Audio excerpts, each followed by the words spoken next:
so long as like alchemy. Opening up, I love using JaVale right away. Show that threat right away. Adams has got to respect Clay off the curl. JaVale, the easy dunk, gets him going with the energy. And you could look at this. Look at him diving on the floor. That's a dangerous play. I wouldn't appreciate that if I was Adams, but hey, it's a hustle play. Adams would do the same thing. Clay struggled. You see him rarely pull up off the dribble. My daughter even noticed when he's off the dribble, the height of his jump is much higher, and that's just not his shot. JaVale, again, a presence under the rim, and then the back tap out. KD was passive to start this game. You see that pass right there to Clay? Clay got a lot of open looks, but KD in stride and transition, there's really nothing better in the NBA. I don't think he should pass that very often. And then you see him pull up there again with an opportunity to probably draw a foul, and he comes up short. So everybody was pulling the string short early on. The physicality and the speed of the game, I think, was shocking to both teams. Steph picked up right where he left off. Look at him kind of turn, just watch the body language post-release from Steph, and that's everything you'll need to know about his rhythm. And then I like this play from Westbrook. He absolutely hammers Clay on this play, and this is why I'm a big proponent in this. You've got a 90% free throw shooter, clanks both these free throws.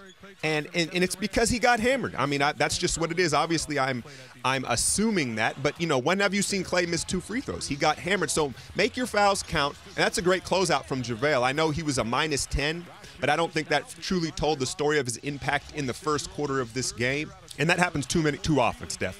But you can't measure energy. Look at him chase down, stay in control, and then gets back in the play. This second effort here was more impressive than the original chase down. I thought he was going to get his pocket picked here in transition.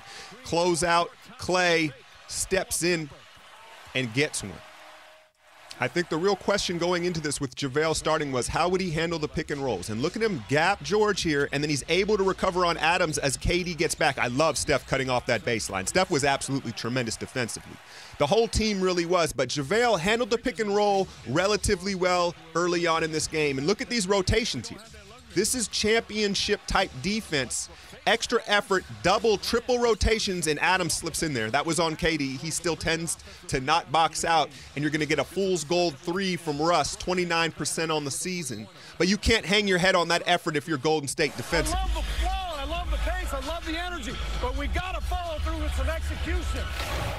Grant is a guy that wants to dunk every time, and he attacks the rim fearlessly, and Zaza puts him on his butt. And I absolutely love that play because you got to make a guy like Grant second guess attacking the rim with such veracity. KD, again, settling for the jump shot, and this is where the light bulb went off. He was like, all right, I'm not settling anymore. I'm going to go all the way to the rim and finish that shit. The key with guarding Westbrook on the pick and roll is the attentive switch. Watch how quickly an attentive Steph switches on him. Russ loves to attack the moment the switch is happening, and Golden State didn't give that little window for him to split the switch. Here's the pass to Clay in the corner, and he just had a miserable shooting performance. And so it's almost encouraging how the game turned out, the way Clay shot the ball. Steph looks off, swaggy, pulls up in transition. Watch Melo's footwork here. Melo has my favorite footwork in the mid-range here. He wastes no motion. If you're a recreational basketball player, study Melo's triple threat moves. Swaggy, this is what perked me up. 2 drives in this first quarter. When do you see him put the ball down and try to move towards the basket rather than fade away? Here we go in transition to finish the first. Iguodala, you've got to shoot that. I love what he did late in this game, but early on, he was tentative and it hurt us offensively. He's in motion towards the rim, and that just simply has to do with him not wanting to go to the free throw line.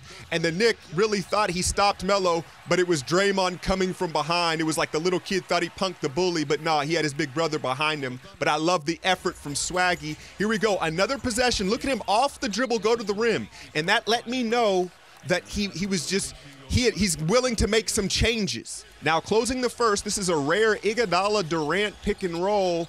And here we go. This is a situation where he's too smart of a basketball player. You have to put that shot up. He does, and he's rewarded for it. To start the second, Clay finally drops a 3 and toe tap at the top of the key.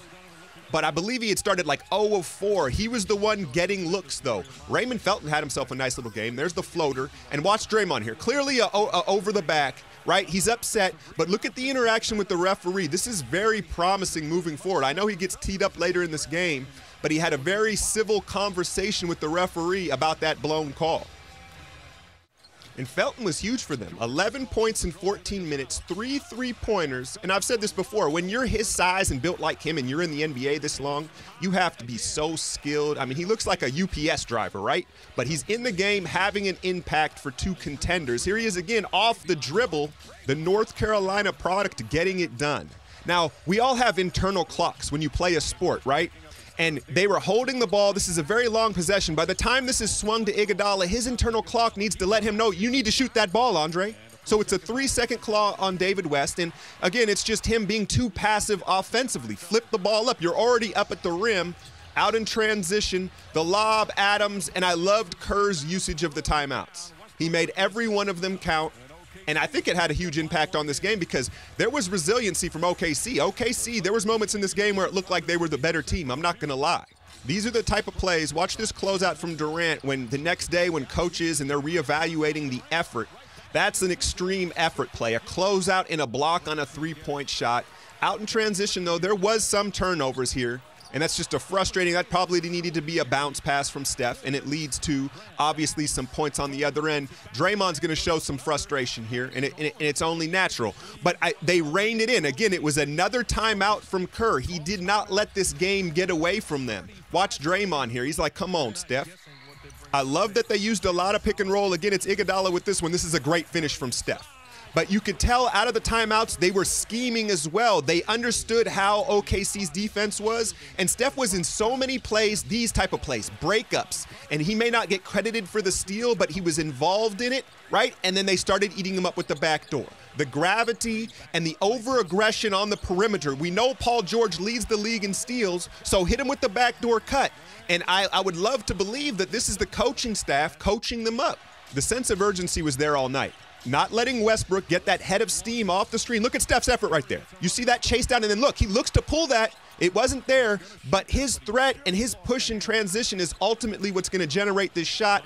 And that hustle play to get that rebound just wasn't there from Steph in the beginning of the season, and really not from any of the roster. So the pacing, this is what we expected at this moment in the season, and we got what we asked for. More usage of the back door and the gravity on the 3-point line. This time, Draymond's the beneficiary.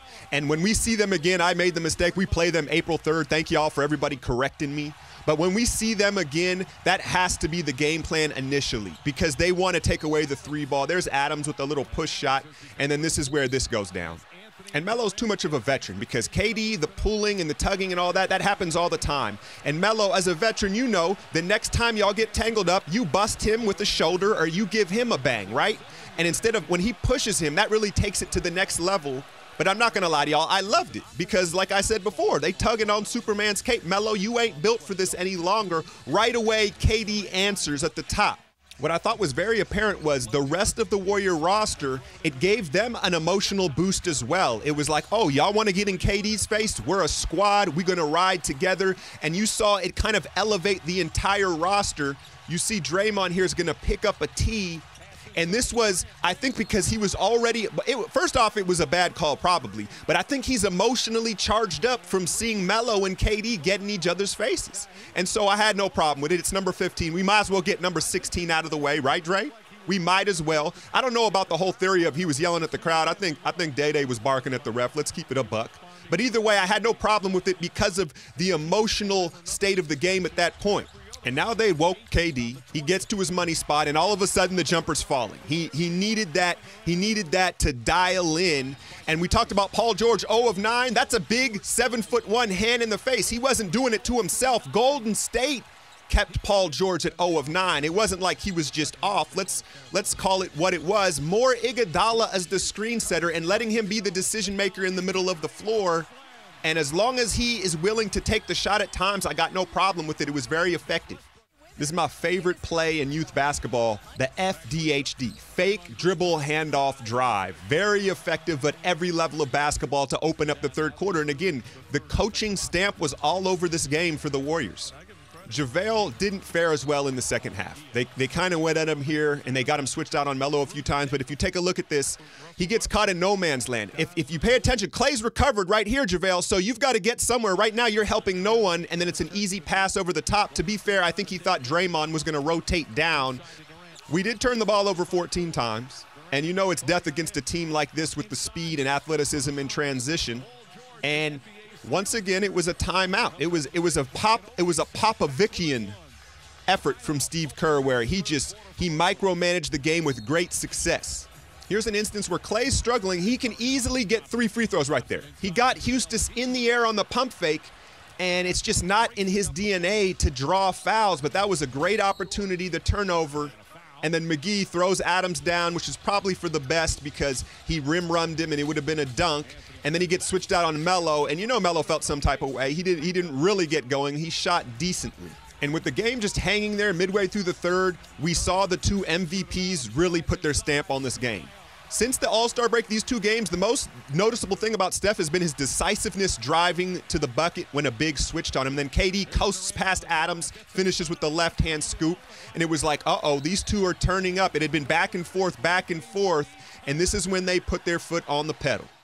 Klay was excellent on Paul George. He deserves the most credit as far as for that worst shooting performance, maybe of Paul George's life, right? And then look at Steph get involved, dig, and save the ball. But like I said, Klay, I know he didn't shoot well, but on the defensive end, he was excellent and deserves a lot of credit for Paul George's performance, the patience, the pick and roll game, and it's going to wind up with Steph. Watch Steph wait for Adams to close out. He wanted to bust in his face. All the highlights, all the exciting plays. This was the most exciting possession of the game for me. The championship clampers. Watch Klay Thompson dig in on his U.S. teammate Paul George. He's like, I seen that move. Oh, I seen that move. Look at the clampers. And this is when you were like, you know how when you smell rain in the air, like you can smell a storm coming? It's not there yet, but there's gray in the horizon, right? And you can smell the wetness. And that's after that possession, it was like, uh-oh. Because when you saw that defensive effort, you knew what was going to transpire on the other end. Steph, with maybe his nicest pass of the season, a functional behind-the-back pass, Oracle can smell the rain. Carmelo still in his feelings.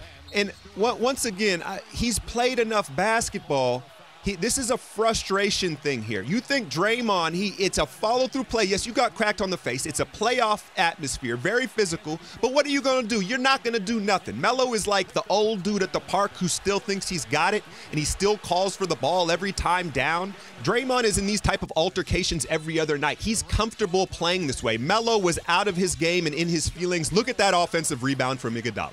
I mentioned the 3 offensive rebounds in the first take, and they were such impactful ones because they led to threes. Momentum swinging threes that really started to clap the Thunder in this storm. I'm so proud of Swaggy. Look at him get his hand in that passing lane.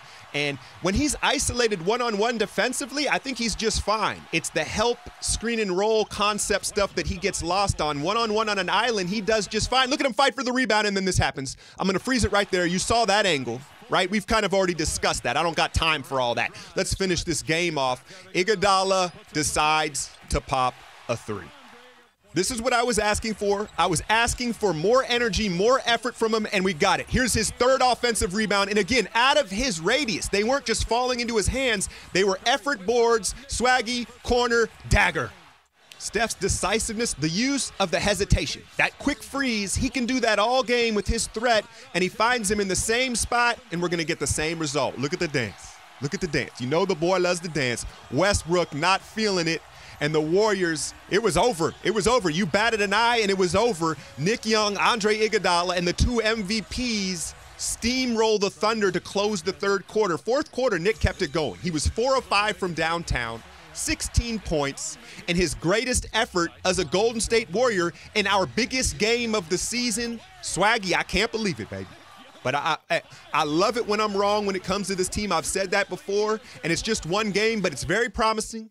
So the Dubs handle Thunder by 32 points in a must-win game. Are we all in agreement that this was a must-win game? And it was touch and go through about 3.5 quarters, but ultimately the champs flexed at home and took care of business. I'm out, y'all.